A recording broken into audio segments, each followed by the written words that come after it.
this is a stumbling block for most people in the Bitcoin rabbit hole. It's like, okay, Bitcoin is a joke. Oh, maybe it's not a joke. It's actually a significant innovation. Well, if it's that significant, then the government's just not going to let it happen. And that seems to be a really major stumbling block for many people, right? They get stuck on that point. But this is sort of a testament to that. It's like, look, government has tried to stop Bitcoin. And what indeed happened? Well, it caused the mining to become more decentralized, right? More globally distributed as a result of one government trying to stamp down on it.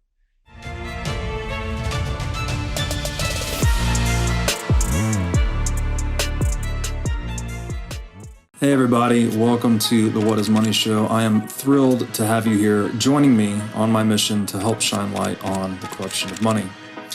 Now, if this is your first time listening to the What is Money Show, I strongly recommend that you go back to episodes 1 through 9 first, which lays a lot of the groundwork for many of the concepts that we explore on the show. These first 9 episodes are my series with Michael Saylor, and thousands of people have told me that this is the best podcast series they've ever heard, hands down, and that it was instrumental to their understanding of money and Bitcoin.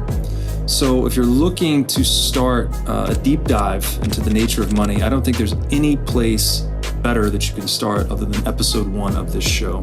Now, a little bit about this show and how it makes money. The What is Money Show is 100% sponsor based. So all of our revenues are derived from direct sponsorships. And I strive to be very selective about the sponsors that I work with, specifically only using sponsors that I use personally, and also choosing sponsors that have values which are well aligned to the values expressed on this show, such as freedom, education, self-sovereignty, etc. So what I'm going to do now is a few ad reads right at the top of the show, and then I'll do a few more ad reads in the middle. And I hope you'll take the time to listen to them, as again, these are hand-selected sponsors, and I think you'll like what they have to offer. Today's podcast is brought to you by Wolf's Clothing. Wolf is the first startup accelerator dedicated exclusively to the Bitcoin Lightning Network. 4 times per year, Wolf brings teams from around the world to New York City to work with like-minded entrepreneurs, pushing the boundaries of what's possible with Bitcoin and Lightning. The program is designed to help early-stage companies achieve product-market fit, develop their brand, secure early-stage funding, and grow businesses that help fuel the global adoption of Bitcoin. So go to wolfnyc.com to learn more about the program or apply. Again, that's wolfnyc, WOLFNYC.com. Alexander Neumüller, welcome to the What is Money Show. Yes, thank you, Robert, for having me today. Very nice to have you. Just by way of quick introduction, you are a research associate at the Cambridge Center for Alternative Finance. And today we're going to be talking about a very interesting area that you do a lot of research in, which is Bitcoin and crypto mining. Specifically focused on, I guess, the environmental impact of those activities. So let's start with just a bit about you. Alexander, who are you?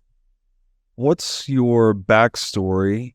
And how did you get introduced to Bitcoin and this research field that you're now engaged in? Yeah, thank you, Robert. Again, it's a pleasure to be here. Thank you very much for inviting me. And yeah, happy to give a bit of insights into who I am, how I got here. So basically, I had I worked a decade in traditional finance. So everything from corporate banking, I was in trading, asset management. So this was basically, I have a very, I think, strong traditional finance background, but and this is really nearly a decade ago now. So some time, and this was also about a time when I at least came across Bitcoin. I think it was 2013, 14. So it was very early when I discovered this new technology. And it was quite interesting to me because from I would say a bit of an ideological standpoint, at that time I was quite interested, particularly in the Austrian School of Economics, and I was very interested, particularly in gold mining, and the idea of, at that point, Bitcoin was very different than what we see Bitcoin today. It was a very different environment, very different, I guess, community as well. We saw now, I think the whole space have matured a lot since this time. But even at that point, just the idea of this, in a way, I guess, apolitical financial tool, may it be a store of value or payment system, but generally having this kind of apolitical element and a means of, in a way, transfer value was simply quite interesting to me. And unfortunately, I did not invest, but I did basically just observe the whole ecosystem, and it got me engaged in a way. So I saw it evolve, and it was super interesting. At some point, I stopped, in a way, my career in TradFi and decided to go studying again. And I spent multiple years at different universities, ended up at the end at Cambridge, where I did my last degree. And at that point, the question emerged what I want to do after this. And it was, when I finished in Cambridge, it was 2021. So it was exactly at the time where I think the whole, not just the Bitcoin kind of ecosystem, but the whole crypto ecosystem, I guess, had a very, it was a very interesting time in that regard. So I was quite keen possibly to see, I still was more interested in trying to learn and observe things. So I did not necessarily want to go to the private sector. I was quite keen to see how can I, in a way, improve my understanding. And there was the Center for Alternative Finance, which already started very early looking into the space as well. So I think the center started already in 2016, 2017 with the first reports. It was more benchmark studies about the whole kind of ecosystem. It was from a very holistic point of view. The center also did more, I would say, specific reports, for instance, on enterprise blockchains, on the regulatory landscape, but I think it was already in 2019, so very early. They did then, on a continuous basis, this more broader ecosystem benchmark studies. And at some points, I think certain areas crystallized out themselves, particularly the environmental aspect, as the, I guess, whole industry and ecosystem matured. The, I guess, public debate, particularly about negative externalities, became more prominent. And with negative externalities, I mean pretty much in a way, environmental externalities. And yeah, it was quite interesting to me because I did have, since I observed the field, I had also some idea of mining itself. I had, I think, generally a good understanding of the whole industry. And I saw some synergies between my knowledge and what the center had as research topics, maybe going back a few years. So when launching this large report, so one of the key issues, I think, generally when you did a report or a research paper in, let's say, 2018, 2019, 2020, is the environment was very fast-paced. I mean, before even more, but still, and during that time, it was very fast-paced. So by the time you issued a report, and particularly when it came to quantifying things, for instance, may it be market capitalizations or environmental impact or any other things that can be quantified, most likely by the time you issued the report, it was already outdated. So what the center then tried to solve is that how could we, in a way, create something like a digital tool that helps to provide current information to the public. So not that you suddenly show a report that uses 1-year-old data or 10 months-year-old data, but actually, for instance, for electricity consumption, and this was how we started, can you create a way to provide, as we do now, daily estimates for electricity consumption? And this is kind of how we started. And from there, their goal was always to go from electricity consumption to climate impact. At the beginning, it was a lot of discussions because the research paper were mostly focused on electricity consumption, but actually electricity consumption and climate impact are inextricably linked, but they're not the same. because there are a lot of other factors that play a role here. And we then in 2020 started to collaborate with major mining pools that enabled us to, I think, get a very unique data set on the location of mining activities, which subsequently helped us to understand where mining is located. And then even more granular, for instance, we had a very granular data for China where we were able to track the movements within China, for instance, from Inner Mongolia to Sichuan and within pretty much all like relevant provinces, which is very important because particularly the energy sources differ drastically, not just within China, depending on the region, but also globally. And if you want to get a understanding of the climate impact or like greenhouse gas emissions, if we naturally there are a lot of other aspects as well, but then you need to understand really what are the energy sources that are used to generate the electricity that ultimately the Bitcoin miners are using. Right. And that and when we talk about emissions, it heavily differs if someone uses, for instance, excess supply of a hydropower plant, or uses coal is connected or gets it predominantly from coal-fired power plants. Right. So that is a huge difference. And developing this understanding was fundamental for us. Then last year, I think it was September, we launched our Bitcoin greenhouse gas emissions estimate, which naturally, a disclaimer here. So what I think everything that we do, those are still, and not just we generally, it is a decentralized network, so no one knows exactly who is doing what. So you always are reliant on assumptions, on theoretical models. There are, I'm not going too deep into the different approaches that can be taken to do this sort of computations, but ultimately those are all pretty much based on, all models have their limitations, right? So do our models. Right. So I would never say that we know it all. Yeah. Robert. I'm always reminded of, I think this comes from Taleb, but he says, all models are wrong. Some are useful. Most are dangerous. So you have to always remember that you're perceiving the world through a limited framework anytime you're using a model, but obviously they're necessary for simplifying the complexity that's out there. A couple of things you said I wanted to touch on. One was the negative externalities of Bitcoin mining, which is something that is very heavily focused on in mainstream media. I think the traditional trope is, Bitcoin mining will boil the oceans, something like that. That would be the traditionally trumpeted negative externality. Something that I don't think is true, but we can dive into a little bit more.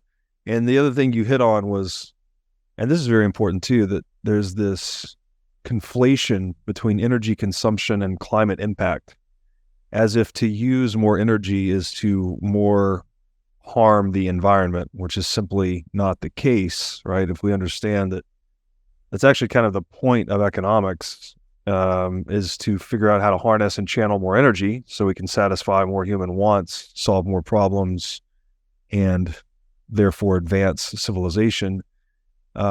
Climate impact / ecological impact is separate from that, right? This is more about basically protecting the ecology from being polluted, dumped on, wasted away, etc. It's not the same thing as using energy.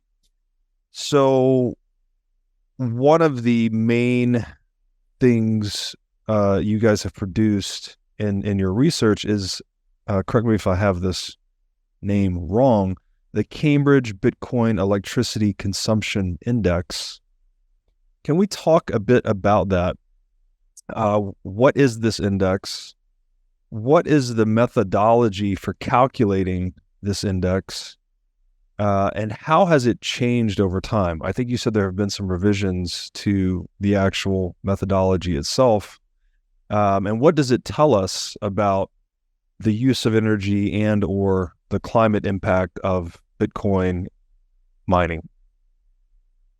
Yeah, sure. I'm happy to elaborate a bit on this. So the Cambridge Bitcoin Electricity Consumption Index was, I think, one of the core products that came out of the center's ambition to look into the whole ecosystem. Because I think, as mentioned before, the kind of public debate, particularly surrounding the environmental impact of Bitcoin became more and more, I think, if I can call it heated, it became more and more a topic. And what we tried to do is really find a way, how can we contribute to the discussion in a really unbiased and neutral manner. And this is also on our website.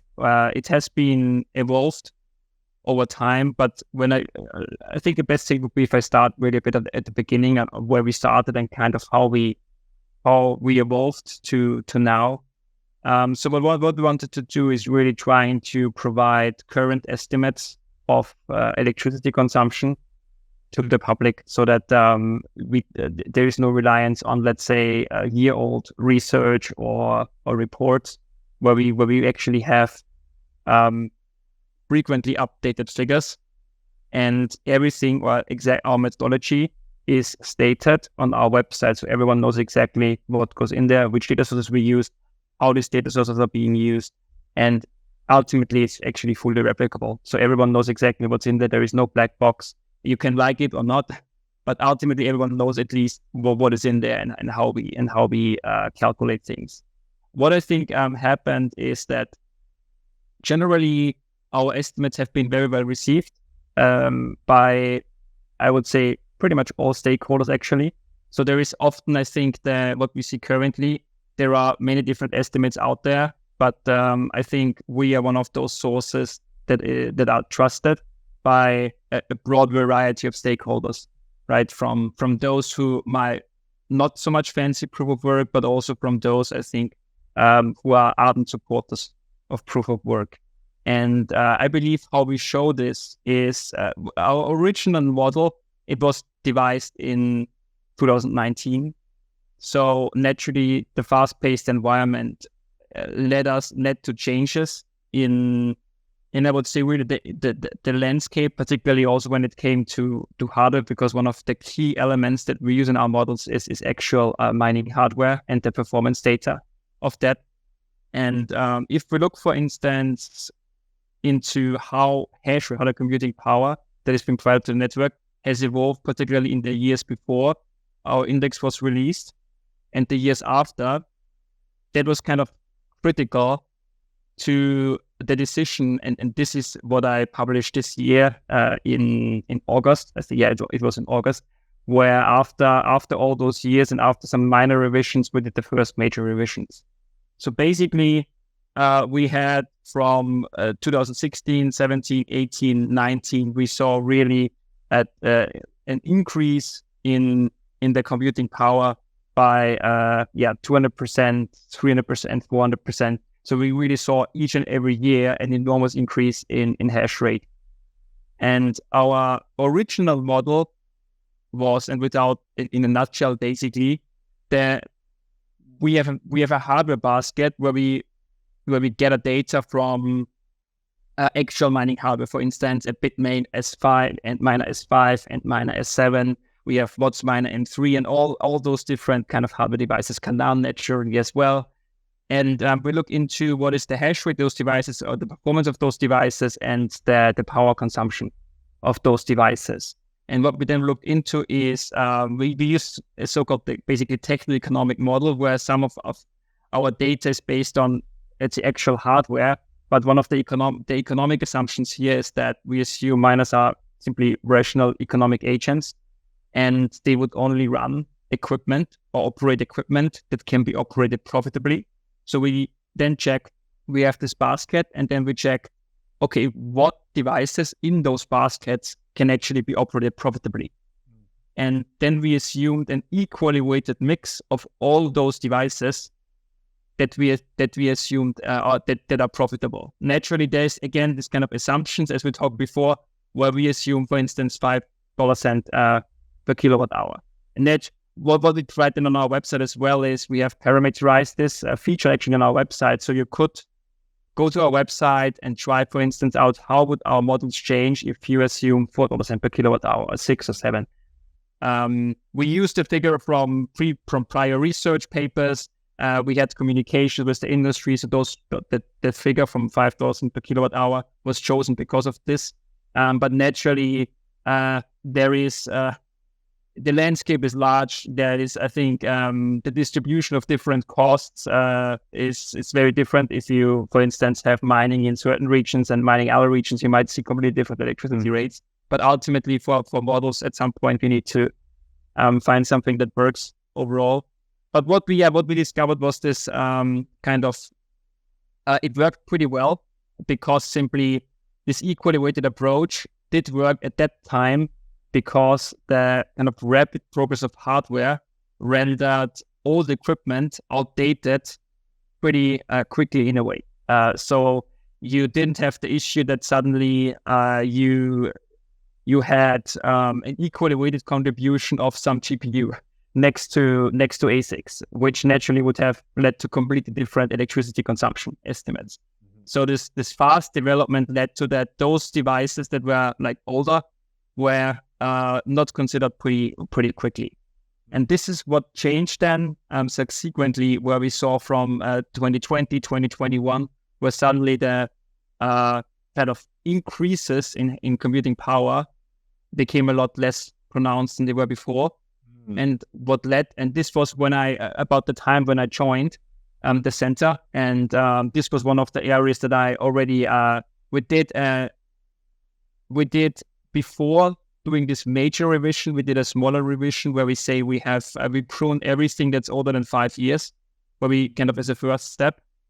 But our idea already at that point was that at some point, hopefully as soon as possible, but we still had our research agenda, our research roadmap, basically, that we needed to execute. But after this or during this, actually we given that I would say importance of the topic, we did it actually earlier as planned, to really do a thorough revision of the whole model and if the model really is a good reflection of the current status quo. So and then given simply that, particularly in 2021, this equally weighted approach led to, for instance, you had an Antminer S9 contributing an equal amount of hash rate than an S17 or S19, and naturally this led to a much larger, I guess. I mean, to some extent, I think it is also fair to assume that those devices were still running. I think it's just the extent to which those devices were employed, I think, got our previous approach when not perfectly reflected. And after, I think, a comprehensive assessment where I looked at a lot of industry data, import data on US mining equipment, where I really, I think, did a very comprehensive kind of investigation of how the actual environment might look like, looking at balance sheets, for instance, of public listed mining companies, public listed mining manufacturers, to be recorded. I mean, Canaan basically is the only one pretty much.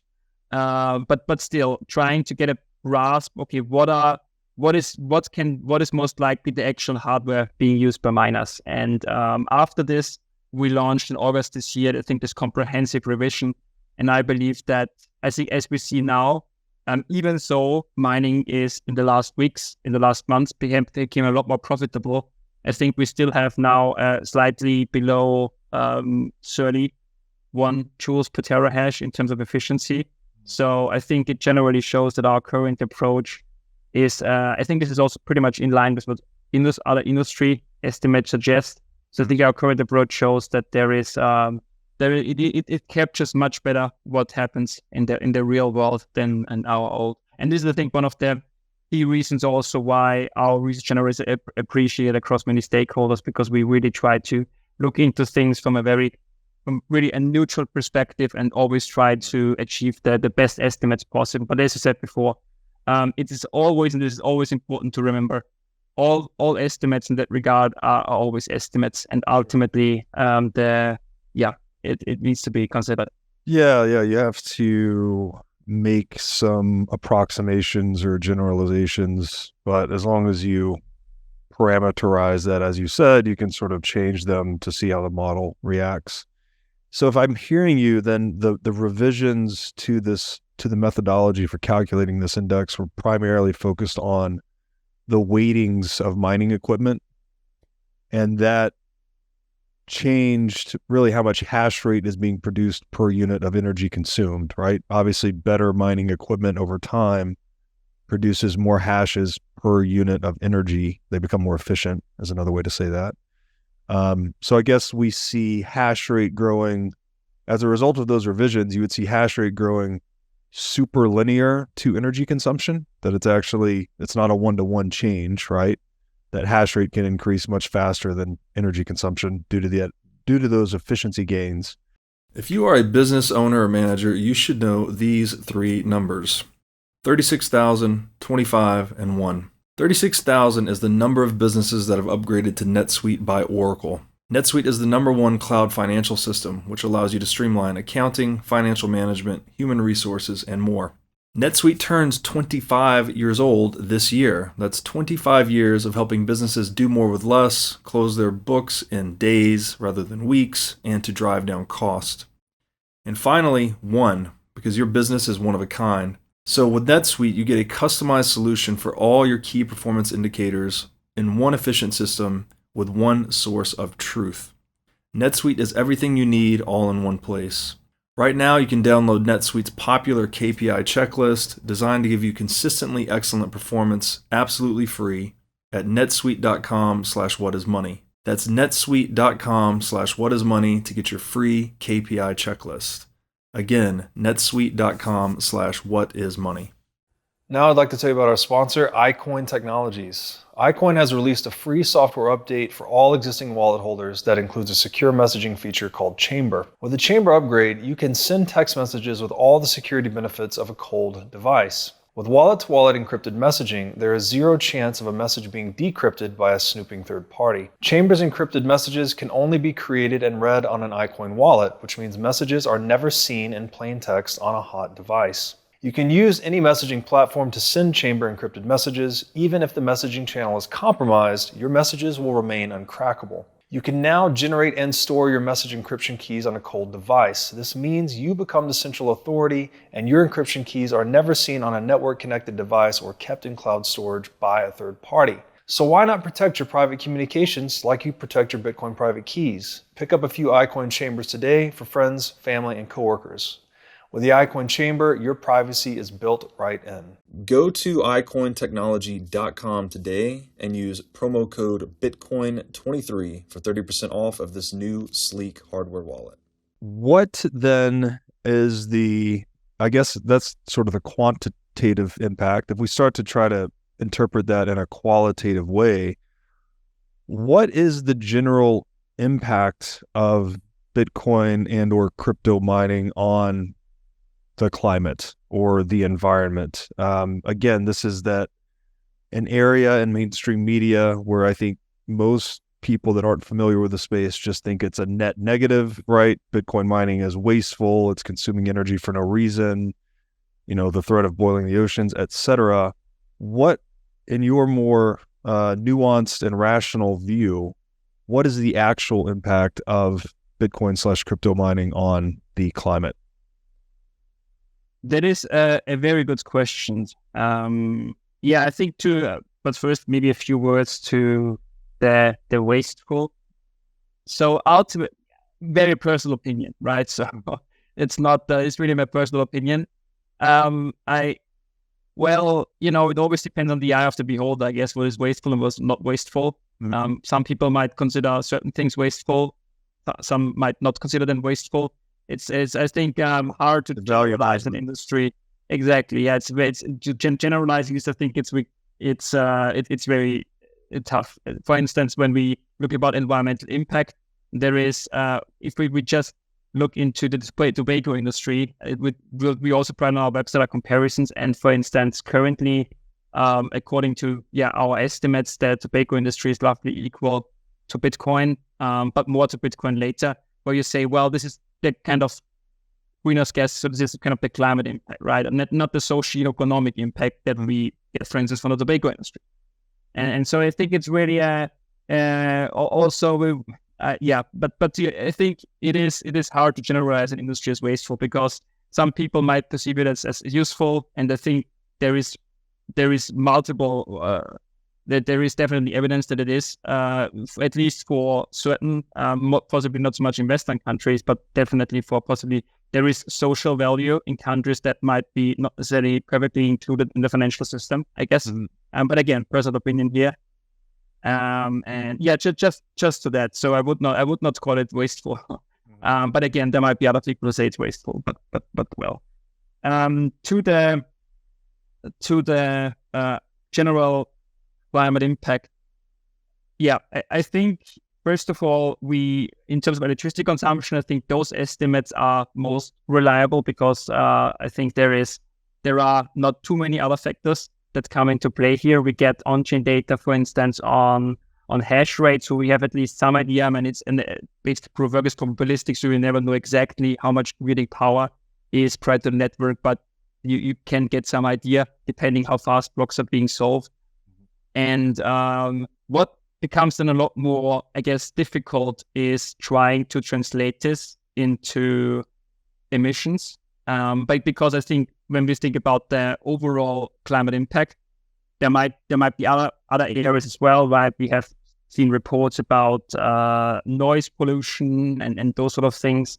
But overall, I think the major gas climate impact comes from, which would be referred to as Scope 2, because generally Bitcoin mining itself does, if you're, for instance, a company and mine Bitcoin and you don't have your power plant virtually integrated, or the other way around where you have a power plant and virtually integrate your mining capabilities, then it pretty much, there is not much environmental impact, right? Because ultimately you consume electricity. Where it starts then is kind of Scope 2, which is basically the kind of indirect, the emissions from power generation. I think there was a paper about water consumption as well very recently, which is also basically where this consumption comes from, kind of the electricity generation, not from the kind of data centers themselves. And particularly also when we talk about emissions, we need to understand the electricity mix, which energy sources are being used for mining Bitcoin, which is which currently also is a huge kind of task for us. And it is quite difficult because in the decentralized nature of the network, you don't know exactly what everyone is doing. There's anecdotal evidence and blah, blah of different things, but getting really comprehensive data that would allow you and reorientate ourselves more towards the kind of guidelines of the greenhouse gas protocol, where you, for instance, have a location-based approach, where you trying to associate the basically when you don't know exactly what someone is going to use, but you know that someone is located in a certain area, you try to understand the electricity mix of the certain area. This would come down to, in our case, mostly at country level, where we look into, well, we have X amount of hash rate from country Y,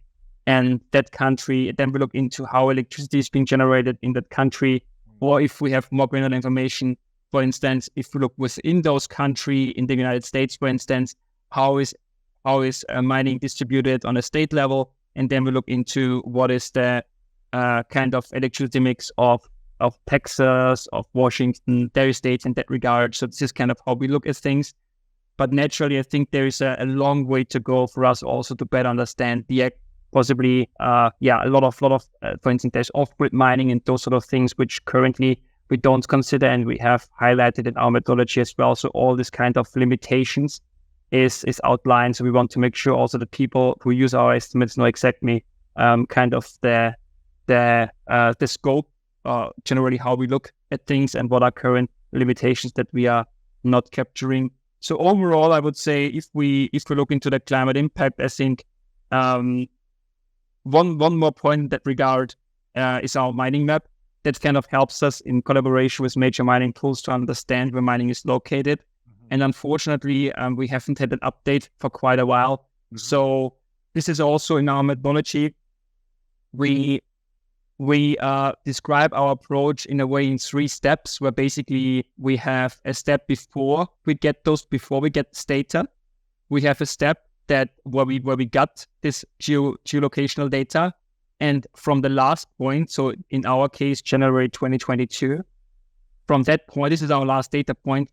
From that point, we assume that kind of constellation or that composition of the electricity mix is true going forward. And this is what we call not a predicted approach, but there is, I think, ample anecdotal evidence that the landscape, as it is now, is noticeably different than in our last data point, if this makes sense. So what's currently, we, for instance, in our last data point, we still had a strong share of China. We had Kazakhstan there, with I think one of the top 3 countries. I don't have the data now, so I'm just like also speaking from anecdotal evidence and my own observation. So this is not based on data, just to disclaimer here. But what I would expect is to see a noticeably changed landscape. The US most likely is still, very likely, still on the first place, most likely has even increased in the share compared to our last estimate. But so I think this is always very important to understand when using our estimates and other estimates, particularly how, again, coming back to this, how these estimates are being calculated. And we hope that we can soon provide a new update.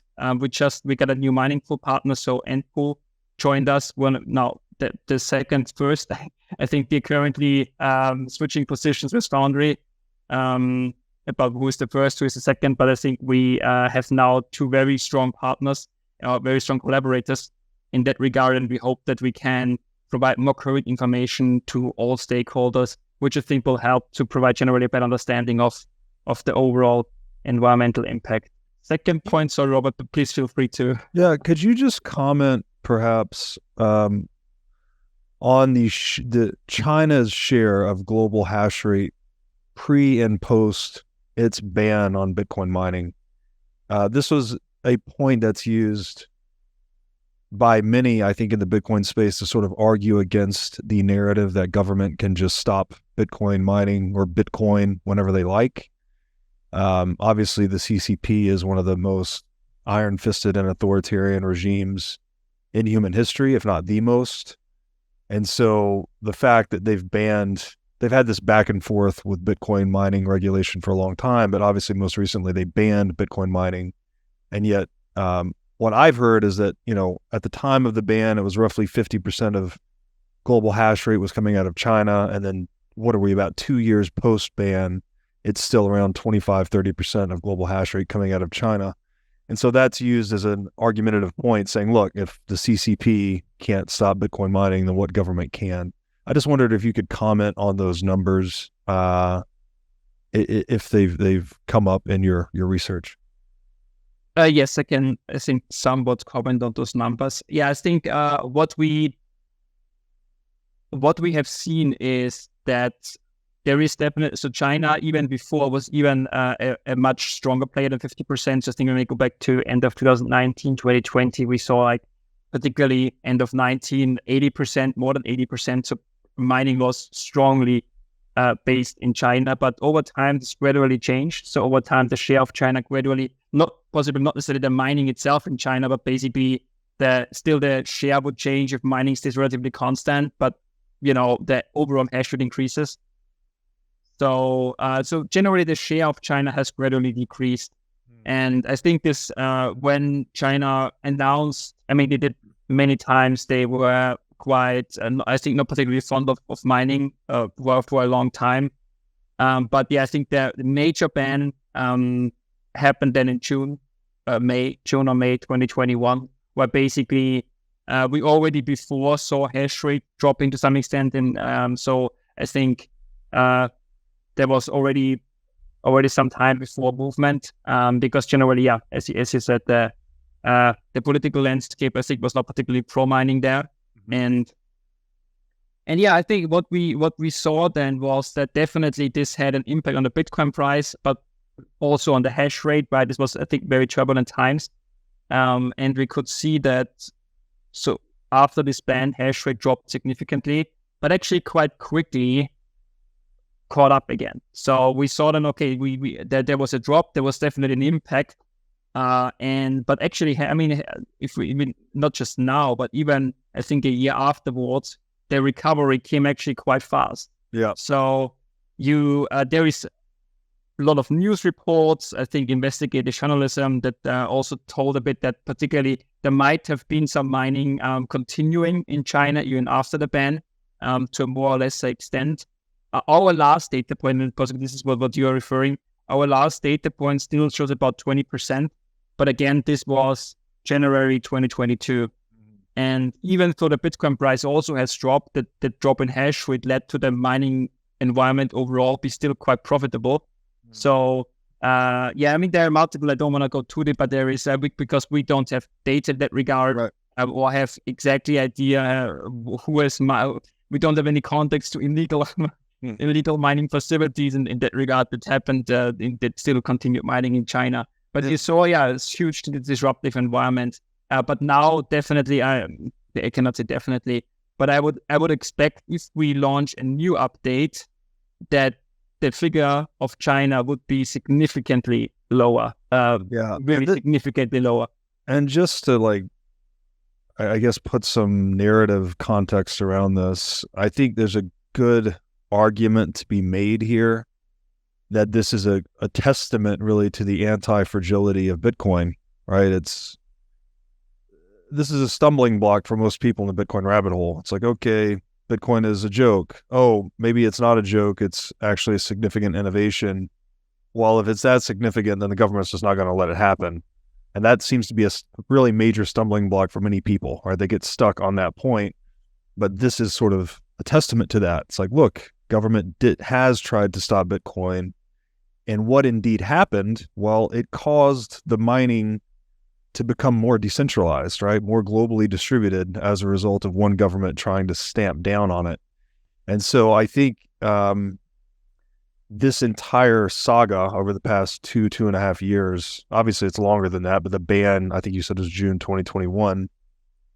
This has really demonstrated, I think, Bitcoin's anti-fragility to centralized regulation, right? You can't there's not one hand or one authoritative unilateral maneuver that can stop Bitcoin.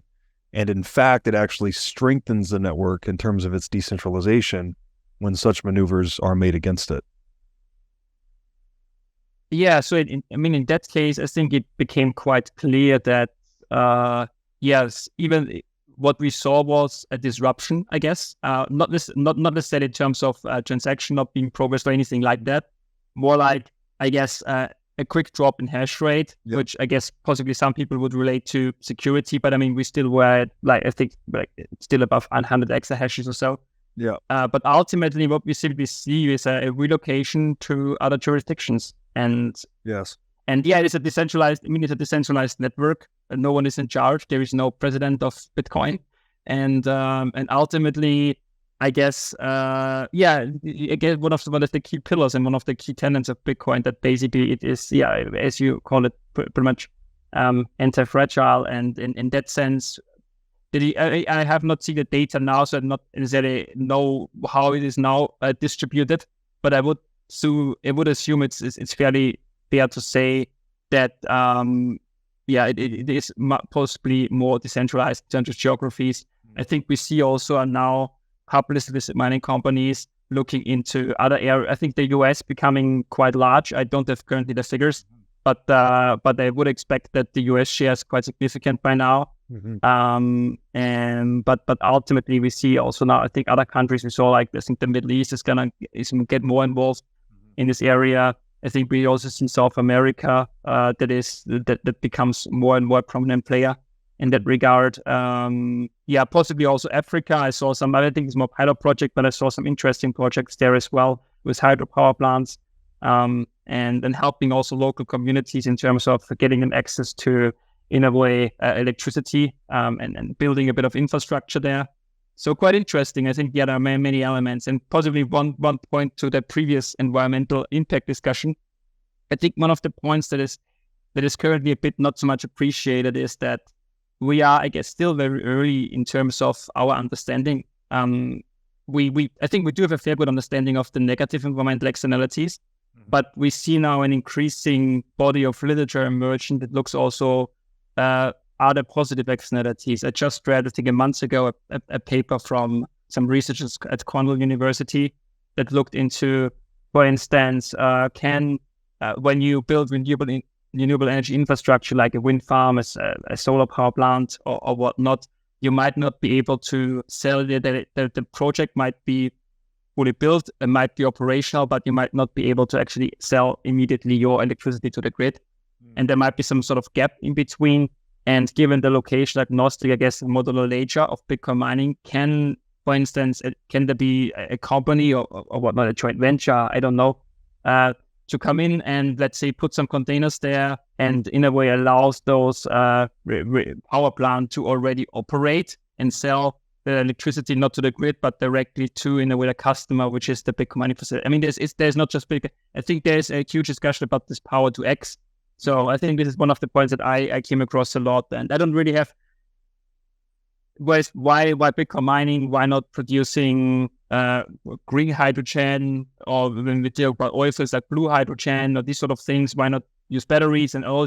And I don't really want to go through that discussion, but I guess I don't think that Bitcoin mining is the solution to everything, but it might be in many cases an interesting technology that might be leveraged too, for instance, as an incentive, as an additional incentive, right, or soaking up some sort of energy and these sort of things. It's just an additional buyer, right? So for any of these assets that are curtailing energy production or that need to bootstrap some capital investment to get off the ground, you just have another buyer in the market that's 24/7, 365. Not always necessarily the marginal buyer, right? Oftentimes the grid will pay more, but you get that energy buyer of last resort kind of dynamic, and that's obviously a net benefit to all energy producers globally. Yeah, I think it might be, again, I don't think it's the only solution. I'm not saying it's the right solution, but I'm saying it might be one additional incentive that possibly in a lot of cases could be leveraged. And you don't even need to, I mean, there are different strategies, right? There is, for instance, if you obviously if you, for instance, you leverage this strategy that kind of Cornwall in their paper showed, you would not put S21, so the newest equipment there, because most likely you're not grid connected, then you're just like really off grid and only connected to this power plant. So you can possibly use all the devices, etc., that are a lot of like less capex heavy. And so I think it can act as a buyer of first and last resort to jumpstart, to have generally a consumer there who might remain even after the grid connection happened.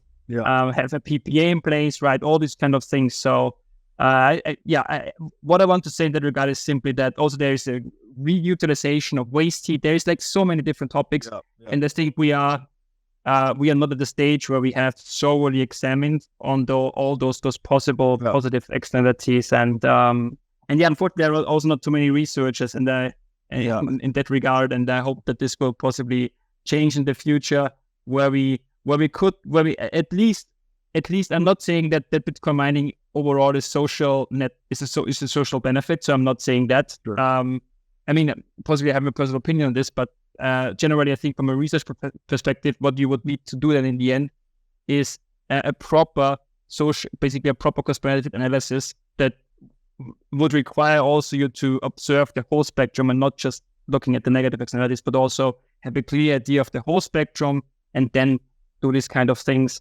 to really have a more informed perspective on everything. No, that's a great point. It's not just the energy buyer of last resort, also the energy buyer of first resort in the case of new projects, right? New energy production projects. They'd actually, you could sell energy to the Bitcoin mining network as an initial means of bootstrapping a project off the ground. That's a good qualification there. One of my highest health priorities is keeping my brain in top shape. To take care of my brain power, I do many things, such as striving to read, write, exercise, and meditate daily. One of the latest tools in my brain power toolkit is MindLab Pro. MindLab Pro is a nootropic supplement that is scientifically proven to enhance your brain power. When I take MindLab Pro, my mind feels like it has a better grip on the world. My thinking is more lucid, and the articulation of my speech is much more clear. MindLab Pro has been tested in rigorous, double-blind, placebo-controlled human trials and has been proven to enhance brain power for users in every age group. MindLab Pro is an advanced formulation of 11 nootropic ingredients and is backed by research from 1,473 human trials conducted over a period of 32 years. So if you're looking to start enhancing your brain power, MindLab Pro is an excellent solution. Go to mindlabpro.com/breedlove to start enhancing your brain power today. Again, that's mindlabpro.com/breedlove. Now I'd like to tell you about our sponsor, CrowdHealth.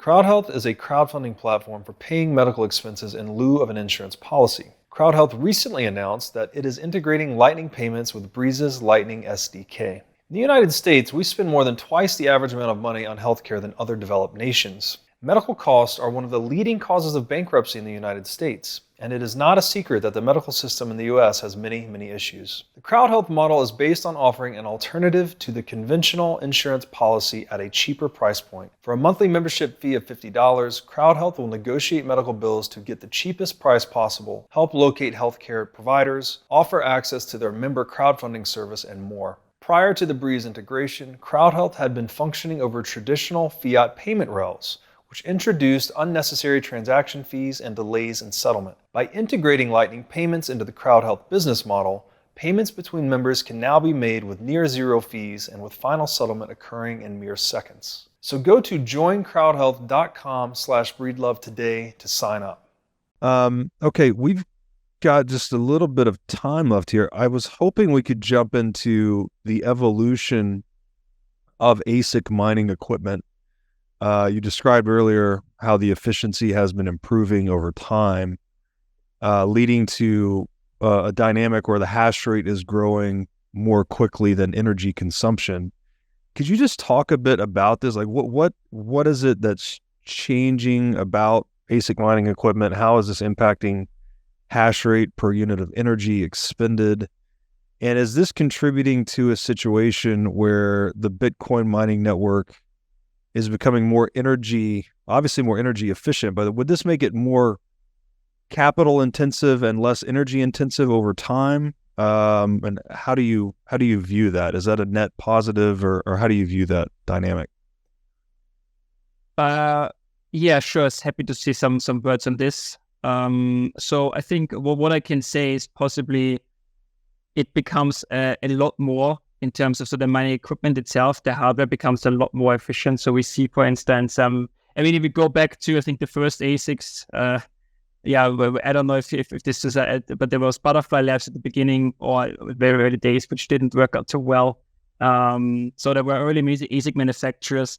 But I think if we think to the first ASICs that I guess were then actually delivered and were becoming a bit more prominent, they had about, you look at this at joules per terahash. So basically the number of joules per unit of computing power. And we saw there are for instance, an Antminer S1, I think, was like 2000 joules per terahash. And if we look at even halfway, what did we have in 2000? What was it, like 2019? We had I guess 2019, 2020, we had basically, I think the S19 was coming there, and there we had suddenly like 30 joules per terahash. So you could see that the enormous, and we show this on our website as well. So this, in our last update, we show now this kind of efficiency estimates over time, as well, according to our model. And there, I think we had an average efficiency of, I think, about in 2016 or what it was. I think it was 2016. Give me 1 second to look at 1 second. But I think it really shows basically. Here we go. Was 2000? Yeah. So now overall, I think we saw a huge increase in efficiency over time. And I would not say necessarily, so we also saw an increase in electricity consumption. But what we saw is that there was this, not, as you said, this kind of one-to-one relationship between an increase in electricity consumption and increase in hash rate, where really we saw that hash rate was increasing a lot faster than electricity consumption. And now actually I found my figures. So basically, since 2016, in terms of hash rate, we saw about 200 times increase in hash rate from basically end of 2016 to now. And electricity consumption about 20x, less than 20x even increase. Yeah, so you really 10x network security gain. I'm sorry, you said, I'm sorry, what were the numbers again? Yeah, so I think you're kind of, if you call network security per unit of electricity spent, then kind of the 10x, I guess. Okay, that's what it is. All right. Yeah. So you're but getting 10x more security per energy spend post than you were pre. Yeah, if you want to say it like that. But basically what we saw is about 200 times increase in hash rate since end of 2016. And yeah, about 20x increase in electricity consumption. And this is, so this basically is driven by this technological advancements, right? Where we see a simply ASIC hardware. I mean, now it becomes, I think, more interesting because simply we are already, now the models are based on like 5 nanometer chips. I mean, there's obviously smaller chips, but the question now becomes a bit to, I think Oradine, a US company, their mine, I think, uses 4 nanometers. If I at one point there were a statement, so I hope your listeners forgive me if I got this wrong. But now I think it becomes the question of what can be the additional increases going forward. I do think there will be additional efficiency increases, but yeah, might it becomes more competitive than on the other side. So the question is, do we see? And I just think today I got an article notification about Darwinism in the mining industry, where we will see, particularly after the halving, it becomes, I guess, more tougher and tougher. We also see that if you break down the revenue per unit of computing power, over time, this decreases as well. So I think it becomes increasingly more competitive, and we will see, I guess, how hash rate is also going to evolve, I guess, in the future. And but these are all things I can just speculate, so I can't say too much to that. Besides, we saw a significant increase simply over the last years in hardware efficiency, which in a way led to electricity consumption still increasing, but not on a one-to-one level. So actually quite in a different scale. And you would expect that to continue, maybe not to the same extent? Well, I most likely would expect the electricity consumption to continue to increase, hash rate to increase.